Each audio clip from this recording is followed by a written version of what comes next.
So the RE Council is an organisation that is 51 years old, which is older than some of the people participating. And it brings together all sorts of people who've got an interest in RE. In fact, it's only organisations rather than individuals that can be members of the RE Council. But you may find that you're involved in an organisation that is a member. So, for example, if you're a member of NATRE, National Association of Teachers, then NATRE is a member. If you're a member of a SACRE and your SACRE is part of the National Association of SACREs, that's also a member. We can do an A to Z, but we won't do that now. I'll leave that as a challenge for you if you'd like to find out more about the RE Council. We are all committed to high quality education in religion and worldviews. And the aim, well, the vision of the RE Council is that every young person experiences a high quality education in religion and worldviews. So that's part of the context for this webinar today. That's why the RE Council is involved in this work. So the webinar today is designed to equip you to write a curriculum or a syllabus for using a religion and worldviews approach. We hope that you'll have a better understanding of what that is and maybe a better understanding of what a religion and worldviews approach is by the end of the session. This doesn't come out of nowhere, of course. You might have seen a video that was produced by Theos, the think tank, and is available on their YouTube channel called Nobody Stands Nowhere. There's also this, for me, is nothing comes out of nowhere. This is part of a process. So, Indy, if we could go back to the previous slide, that one, thank you. Let's look at where we are at the moment. We are just over a week before a general election. If anybody didn't know that, I'd be very surprised. It's what our news is full of at the moment. We've got some things that as an RE Council with our 60 or so member organisations, we want to ask the government in relation to religious education. We want high quality religious education for all children in all schools taught by well qualified and trained teachers. That's a fairly basic thing. It shouldn't be too much to ask, but it's not happening at the moment. So we've put 4 eyes together. This is part of something that the RE Policy Unit, which is a joint enterprise between the Religious Education Council, NATRE, and RE Today Services, has put together and wants to use to encapsulate our ask of the next government. So we want to improve recruitment. We want to invest in training. And if you've seen the recent Ofsted report, you'll know that's a key feature. We want a curriculum benchmark. We want to instigate that. There's too many I's. We could have some extra ones here. And we'll be talking a little bit about the National Content Standard later. And we want to insist that all pupils are taught RE. There are some schools that are still not fulfilling their legal obligations. We want that insistence. That is together our national plan. The work that we're talking about today provides elements that will help us to fulfill that national plan with government cooperation. So if we could go on to the next slide, Ed, that would be really helpful. Thank you. So this handbook for curriculum writers or syllabus writers for a religion worldviews approach to RE, again, as I said, it doesn't come out of nowhere. First of all, we'll go back a little way. It's been part of a 3-year project in writing it, but we need to go back further. As I mentioned, the RE Council's 51 years old and has been working throughout that time with all the members, with government, with other stakeholders to improve the quality of religious education. But there were some real catalysts for something to happen.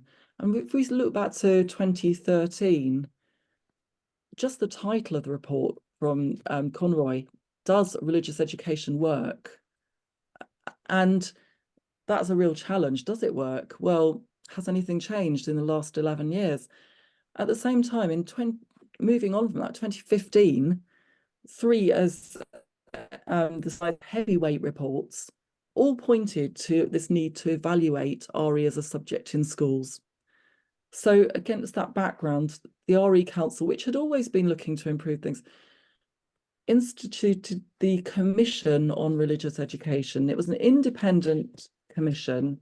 We felt the status quo wasn't sufficient for the needs of our changing society, the needs of our students, and to produce that high quality education that we hold as a central tenet of what we're about. And we put together the Commission on Religious Education as an independent commission with commissioners who were charged to look at what we needed to make it possible for every young person to receive a high quality education.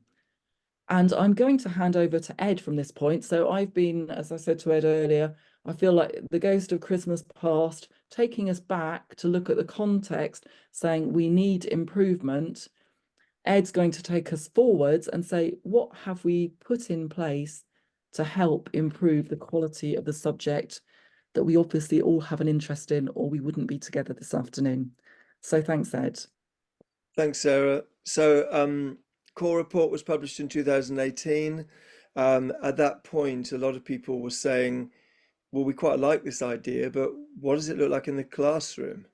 Now, over the 6 intervening years, the REC has been working steadily to try to demonstrate that the idea of the vision that the core report put forward, that actually RE should look at the important role that religious and non-religious worldviews play in all human life, has a robust foundation academically, educationally, and these reports, which are available on the REC website, we're all building towards then in 2022 through money given to the REC from the Templeton World Charities Foundation to produce the draft Religion and Worldviews Handbook. And this year in May, we've seen the publication of this document, the Handbook. So I want to tell you more about what the Handbook is and take you into some elements of it so you can see a little bit more about what it's doing, what it's for, and how it helps us to learn how to teach better RE, but more particularly how it helps to write better materials. So it's a 3-year-long project. You can see on the screenshot there, Stephen Pett is the author or the lead author. Stephen works for RE Today, and RE Today Services won the bid to write this document. It was a bid that was a role that was put out to tender by the REC in 2021. Building on the Commission report, offering an approach to RE that's academically rigorous and multidisciplinary, drawing on lived experience of those who inhabit both religious and non-religious worldviews, drawing on the best that RE is traditionally offered. So this, as Sarah said, this doesn't come from nowhere. It really builds out of research. And the report says this towards the end, actually. It builds out of research from Bob Jackson from Warwick, from Andrew Wright from King's College, from work by Grimmett from Birmingham, work by Clive Erica from Hampshire. It really builds on a lot of learning which has been done over the last 40 years really in RE to develop a more coherent way of teaching of teaching and learning in the subject. So bringing the subject into dialogue with contemporary academic approaches, and that's one of the important things that we've engaged TRS UK, Theology and Religious Studies UK, or the organisation of those groups from university level, and also the University Association of Universities of Lecturers of RE, ULRE, to really give a commentary on this. And this results in bringing a new level of challenge and engagement for students. So what is the handbook? It's a toolkit to put core into practice. It's offered as a resource. It's not statutory. It informs SACREs, but SACREs don't have to use it. It informs MATs, but there's no legislation around it. When the core report was released in 2018, Damien Hinds, the Secretary of State at the time, was on record as saying that the government wasn't going to put into practice the recommendations. He was quite clear about that. And as a member of the board at the time, the REC, we always knew that a lot of what the core report said would have to be initiatives which we put into practice as the RE community, rather than relying on government in waiting for them to pick up what we were saying. So it's not a policy statement of the REC so much as part of an ongoing conversation, and so it's not the finished word, it's not the final word, and we hope that it's we're building on this. Central to the handbook is the National Statement of Entitlement, which is a pedagogical tool. We'll talk a bit more about that. It supports the selection of content and of appropriate teaching and learning approaches. It enriches and deepens pupils' scholarly engagement with regional worldviews. I think one of the big things that this handbook does is it helps curriculum writers identify what should be in a curriculum. It isn't possible to teach everything that everyone has ever thought, known, believed, practiced, done, every inhabited position, a worldview's position in human history. That doesn't work. It can't do that. So RE has to make choices about what is chosen. And this document is helpful in trying to establish how to create content that's manageable, but gives a balance, but also gives depth. And it's a tool which is used as a measure in a national content standard. So what is it? What's the structure of it? Well, let's break it down. There are 4 sections to this, section A and section B, just sort of focusing in on those. Section A gives an overview. It's intended to give an overview of the original worldviews approach. You notice the language used here, an overview of the RW approach.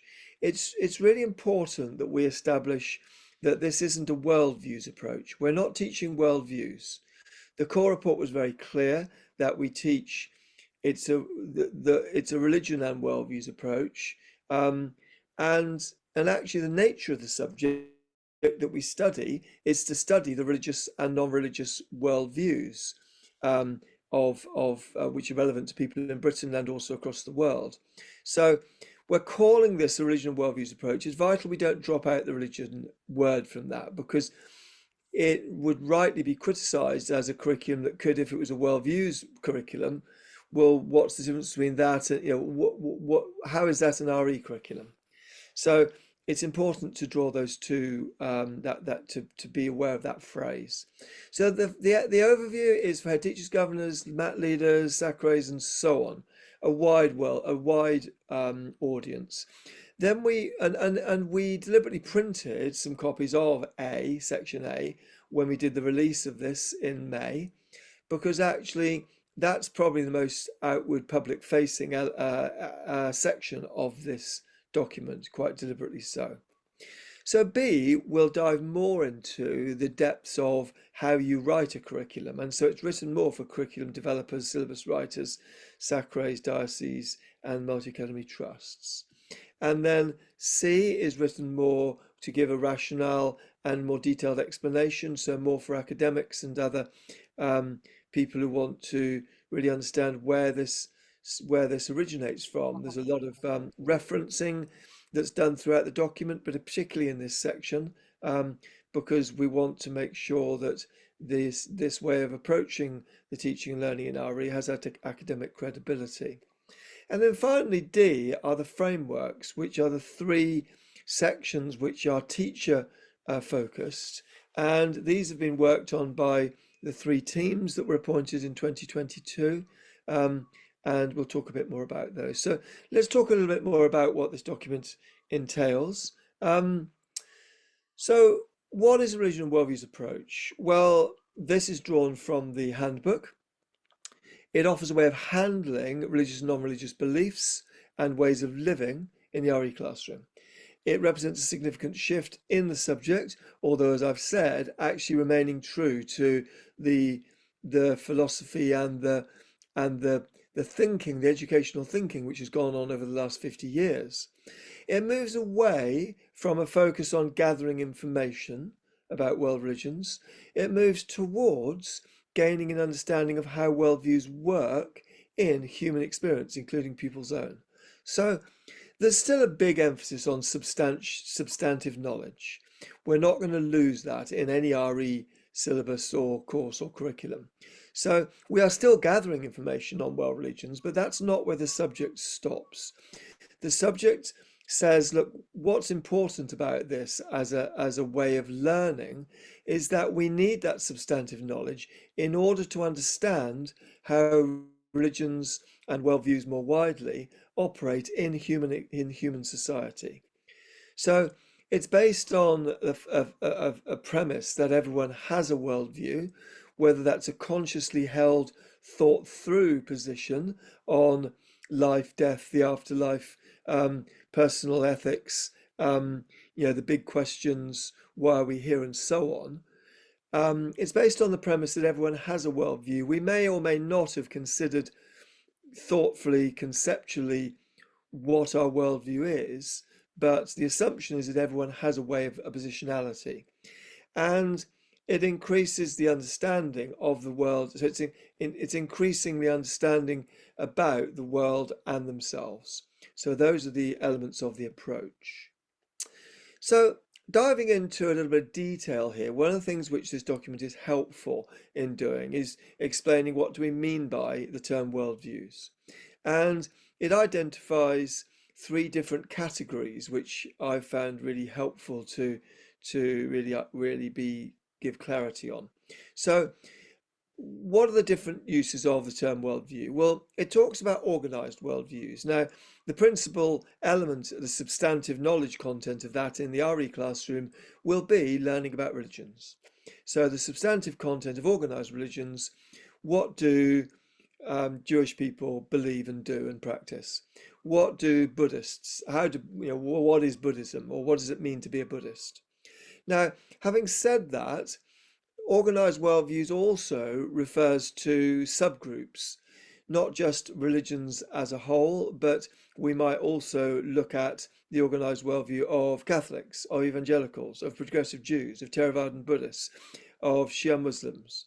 So any group that has an identified position which has been thought through and developed over a substantial period of time. So we are going to study in the RE classroom, we're going to study groups, but we won't be completing our study unless we've actually thought about people. And so we're going to need to think about individual worldviews.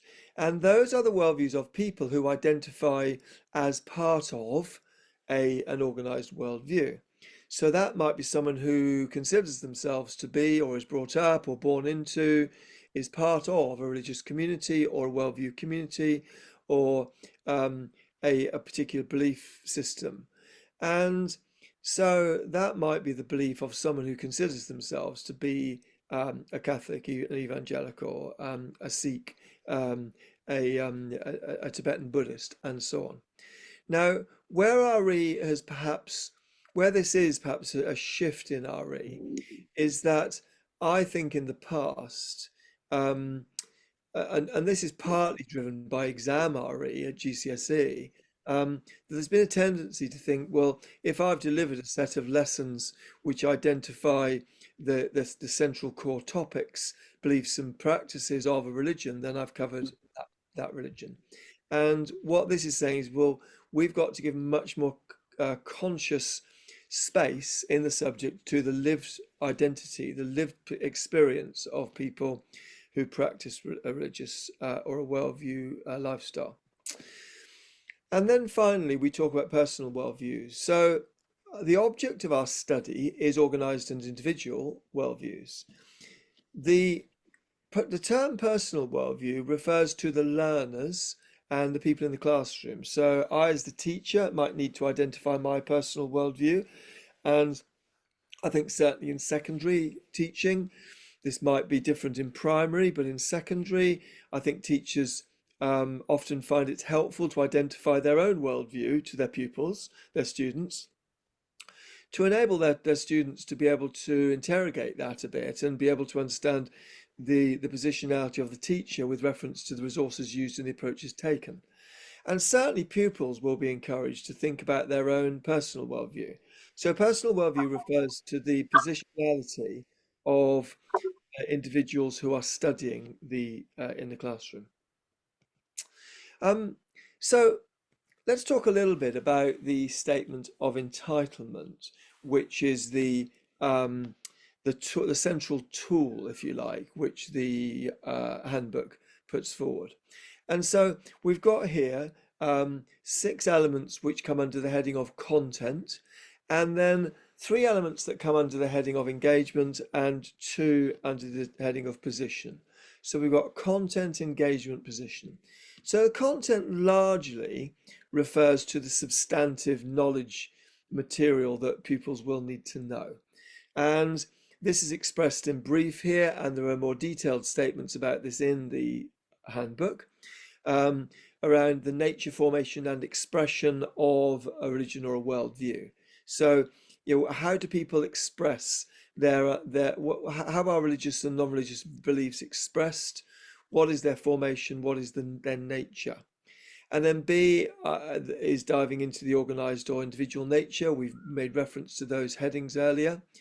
What's the context in which that tradition has grown, developed, exists now, or has in the past, featuring the continuity and change? How do people who believe in, who follow this worldview or adhere to this worldview, how do they view the meaning and purpose of life? D. Or E, what are their values and commitments? What's the morality that grows out of this religion? And then what are the power structures which exist? And so all those build up to really helping to create a curriculum or a syllabus which actually has real breadth but also significant depth. And then engagement and positionality. Engagement takes us into a phrase that Ofsted has been using quite significantly, talking about ways of knowing. So we've looked in the content section of the substantive knowledge, but how do we learn about these topics? How do we engage with this subject? How do we know about these topics? Are we using text? Are we using lived experience? Are we looking at written or shared or oral sources? There can be a number of different ways that RE teachers can draw knowledge to the attention of pupils. And then finally, the positionality. What are the personal worldviews that pupils come into the classroom with, and how do they develop those worldviews through their study? So that's the statement of entitlement. Now, I've popped in a slide here about the National Content Standard.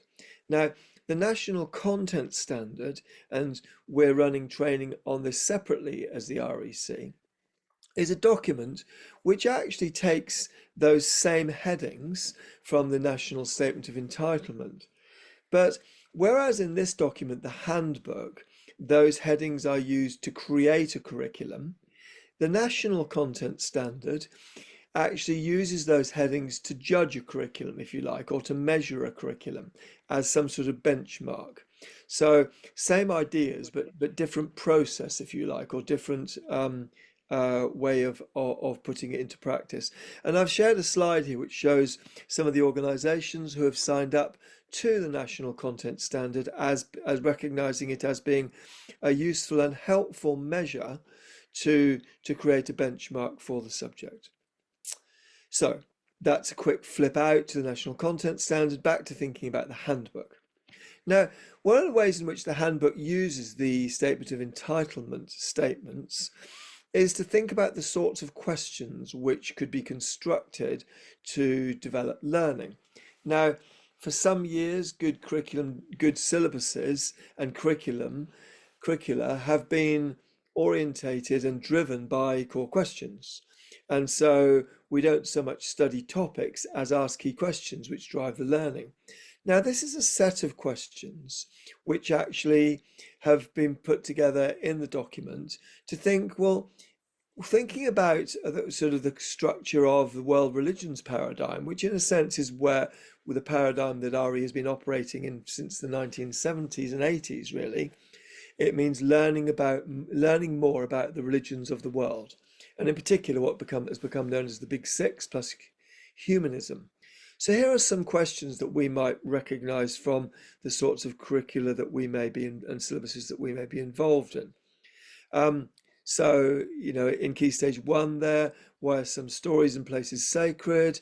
In Key Stage 3, Upper Key Stage 2, what do Christians believe about Jesus? Now, just taking that one about Jesus, and I want you to hold that in your mind there. What do Christians believe about Jesus? So, what the handbook does is it says, look, here are some key features of the way that perhaps we can find world religions questions being set up. They tend to focus, the focus tends to be on the communication of information, transmitting settled knowledge. They tend to be abstract and context free. The answers may contain diversity, but the implication is that there is a form of correct answer. Whereas original worldviews approach is looking more for questions that includes an interpretive element. So how do the pupils understand and apply it?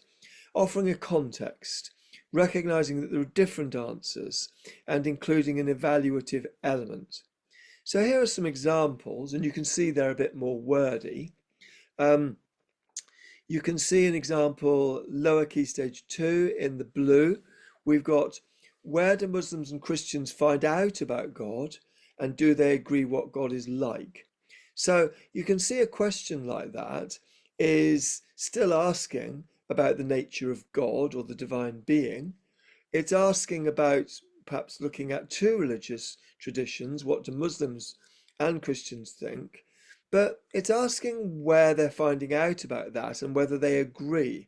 So that question is doing a lot more work than a question that might say, what do Christians think God is like?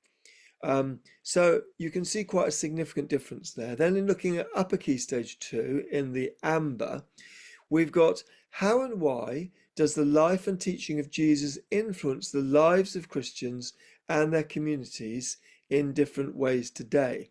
Now, just to remind you that's that question in Upper Key Stage 2 in the world religions paradigm said, what do Christians believe about Jesus? This question has far more nuance in it, and it's got more context, it's got more history, it's more community orientated, it's more about the impact of beliefs on people.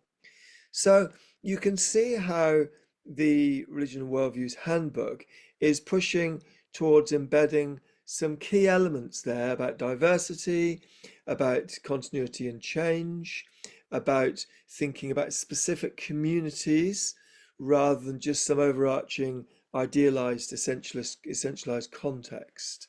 And you can see there's an evaluative element there because we've got some why involved in that as well.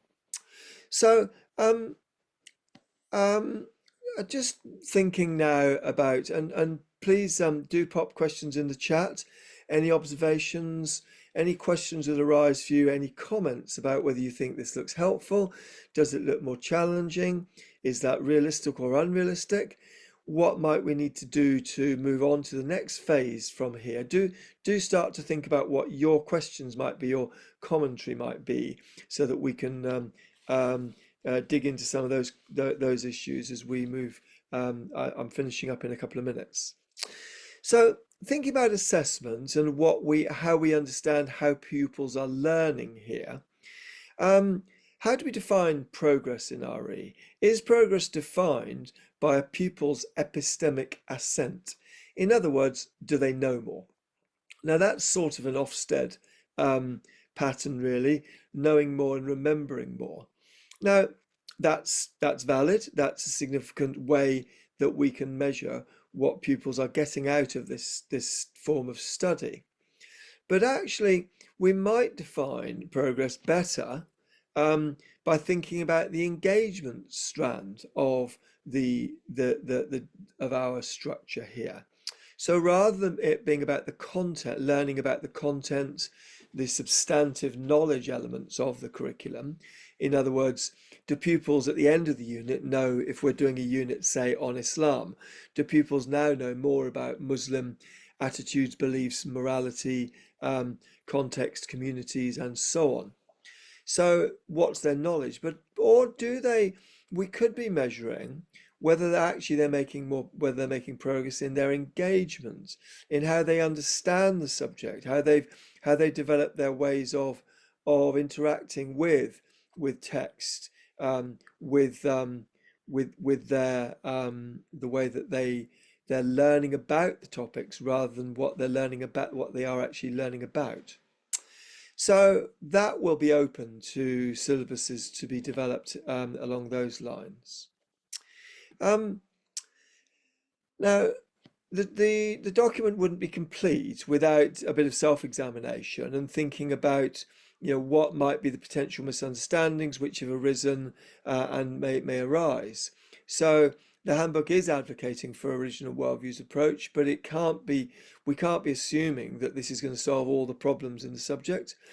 It argues that this approach offers a rich opportunity to reinvigorate the subject, but the religion and worldviews approach itself is a lens. So, we need to be self-critical about whether this is the best way, the only way, the proper way. I mean, there are different ways to create a religion and worldviews approach, and but there are other ways to study this subject. So the original worldviews approach shows some things well, but simultaneously generates a set of associated issues, and the report explores some of those issues a bit. So that's the end of my roundup of what the handbook does and says. I just want to give you a very quick overview of the three frameworks, and these are in section D. At the beginning, A is the overview. Section B is written more for curriculum writers. Section C is written more to show an academic understanding of the origins. D gives us a little bit of insight and then links to some other documents. So these are three frameworks which were set up and led by teachers or teacher-facing RE experts. The first one, led by Gillian Georgiou, we call this the teacher-led framework. So this one, and it's they're saying about their approach, although working in a variety of different educational settings, as a project team, we were united by a commitment to developing a framework that operates from two working principles. Worldviews start with people, and pupils' ability to make sense of what they learn is a necessary part of the curriculum. And there's a link there to that document. Now, so Gillian Georgiou and her team took the draft handbook as it was in 2022, and which has developed now into the full handbook that's been published this year. They took that draft handbook and they created a structure, a set of learning principles and practices, resources around these two principles, which worked with teachers to create what it looks like to teach a original worldviews curriculum. And then the second framework, which was led by Jen Jenkins, this was very consciously designed to build into the current Coventry and Warwickshire framework for their agreed syllabus. So they said about themselves, our framework embraces a shift in teaching, moving from a focus on simply transferring the knowledge of a set of beliefs to pupils, towards supporting pupils in an inquiry-driven scholarship as they encounter the diverse worldviews and lived experiences of real people from within and outside organised worldviews. Now that built into a whole syllabus development, which they have now launched in Coventry and Warwickshire. And then finally, a framework from a team led by Nikki McGee across the Inspiration Trust in East Anglia, and that's yet to be fully completed. So we're waiting for that, and again, some really great work gone on there. But due to illness, that framework is yet to be published. Okay, so thank you very much for that. I've got one more slide to, or two more slides to share with you, but I'll come back to those. I'm just going to stop sharing and open this out now for comment. Sarah, I think you were going to be looking at some of the chat. I don't know whether you want to invite people to ask questions now. Thanks, Ed. I think a question that I think you might want to take is about the disciplinary approach that is part of a religion and worldviews approach, which some people are already familiar with through their agreed syllabuses. I think that's something that we've been really championing in terms of it retaining, well, developing the academic rigor of the subject. In the past, all over so many years, RE's been falsely portrayed by many people as an easy option. I would never have agreed with that.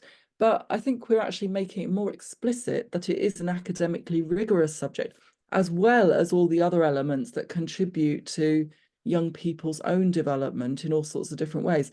And it's one of the conversations that Ed and I have both had with our colleagues in universities, where they're saying, actually, it's a disciplinary approach combined with a religion and worldviews approach is actually much more akin to the way that religious studies and related disciplines are studied in universities. So we're actually equipping young people better to study the subject at higher levels, should they wish to do so, but making it a serious subject in schools that hopefully will speak for itself in terms of being something that is a real contribution to the overall education of young people.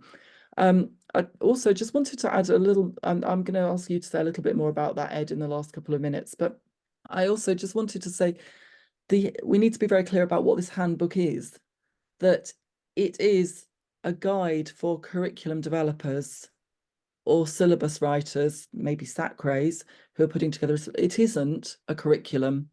It isn't a syllabus. Therefore, everything that's in it that talks about content is an example. And please, whatever you do, don't be tempted to go into it and say, I'll take that bit, I'll take that bit, and I'll stick them all together. You actually need to understand your own context. And that's where the work that the writing teams have done is so important, because they've taken a context, they've said, how does this work in our context? And again, please don't take those and use them in your context. They show you the process and the kinds of questions you need to ask. And that's really important. We're not producing ready-made plug and play resources here. We're actually relying on experienced professionals to be able to do the job properly. And it may be that you want to put in the chat or contact us afterwards and say, we need some more help with this. We're going to give you a couple of pointers to where you can get some more help, but we'd love to carry on the conversation about what we can do and what all the REC member organisations can do to help you with this and to move this approach forward, because we really believe it's offering so much to young people and to the credibility of our subject, which needs to be maintained and developed to be fit for purpose in these times. So Ed, do you want to say something quickly about disciplines? Yeah, and then we'll finish by last couple of slides thinking about the Carl St. Gabriel's materials, which I think people will find very helpful to go deeper or further. Yeah, I mean, I think that so Sarah's talked about disciplinary methods. So the second section in the National Statement of Entitlement called engagement really focuses on ways of knowing. And I think one of the things that teachers have become more aware of in recent years is that within our subject discipline of religious education, there are actually a number of academic disciplines. So we can find philosophy, asking the big questions, and questions which often don't have any specific answer but are challenging and really significant for young people to grapple with. Why are we here? Why do we suffer? What happens after death? And so on. So there's a philosophy discipline which looks at language and looks at evidence and looks at the way the argumentation we use, which is a really powerful element of the subject. So philosophy is a discipline, theology is a discipline, which perhaps has been the central discipline, which says, coming from the position of believing in God, when we read religious scripture, what are passages saying? What do people believe? How do they understand those topics? And there's philosophy within theology, which asks the why questions about the text as well. So we're going to ask philosophy questions, the why questions, theology questions, which relate often to scripture or traditions. And then we're going to ask social science questions like sociology or psychology questions. We're going to ask, so who are the people? How do we know about the people? So, in the context wherever I am, well, if we're studying Buddhism, well, who are the Buddhists in my town, my community? What do they believe? How do they live? Where do they worship? Do they have a center, or do they worship at home? And the census often is a good mechanism for doing that, and census data is a helpful way to explore that. So those different disciplines are really important to be able to show that this subject actually is a subject which extends right up into academic circles, and so we can ask academic questions. So if I was to study history with a year 2 class, for instance, I might want to ask them, how would I be a historian about this topic? And I can likewise ask them, well, how would I be a philosopher about this topic? Or how would I be a theologian or a social scientist? What sort of questions would I be asking? Because they'd be very different questions from each other, and they therefore make the breadth of what RE looks like. Now, just to finish, I want to show you 2 final slides, which are about some work that Culham St Gabriel's has done on this, and there's a link here, and maybe we could put that link in the chat, to the short courses. And in particular, so there are a number of short courses here. Here are the first 2: Introduction to Religion and Worldviews, Digging Deeper in Religion and Worldviews, and so on. And those courses are free to access. They're very informative, and they really are helpful in allowing us, in that partnership, working with Culham St Gabriel's, who are a member of the Religious Education Council. They've taken these ideas and actually given some teacher-led approaches there. So that's all we've got time for this afternoon. But I do hope that we'll share those resources with delegates. I hope that's been useful. I'm just going to pop that link into the chat so that you can access those materials, although they'll come out on this PowerPoint, which will be shared with you as well. So you can see that link there too, and those courses I do recommend. They're focused for teachers and a wider audience. They're available to sign up for free, and they really are very good developmental tools, which will show you just how to understand better what is meant by this approach. And they don't take weeks and weeks to do. They're fairly short and compact, and you're all busy people, so that should be another bonus point there, really. I'm just going to say thank you very much, all of you, for joining us today. I hope it's been useful. We've had some nice comments coming in the chat. As I said, if there are further things that aren't clear to you, recognizing, as Ed said, this is the beginning of something. This isn't a complete package. We're expecting people to grapple with the ideas, to develop things further. If you've got things you'd like to share with us, or if you're a member of NATRE, particularly through the NATRE networks, it would be great if you could share some of the things you're doing, because we all need to work together on this. Our subject, as we know, we started off in the beginning with some things that we're asking of the next government. We are recognising there are structural problems. There are problems about the way that the subject is set up, the disregard of RE by those who make policy. But we can all make a difference by putting in the best practice that we are able to for those students with whom we're in contact. And hopefully that will give us some really firm ground to build on. We have to move from the bottom up, and we will tackle the top down as well. Hopefully we'll meet in the middle with a religion and worldviews approach, and the resources that we're giving you to use will be a good starting point in that. If you want to look at any more information, if you need to get hold of any of those documents, they are all on the Religious Education Council website, very easy to find, again, if you've got any problems finding them, just drop us a line. But thanks for joining us, and please get in touch if you want to. Thanks, Sarah. Thanks, everybody. Good to meet you this afternoon.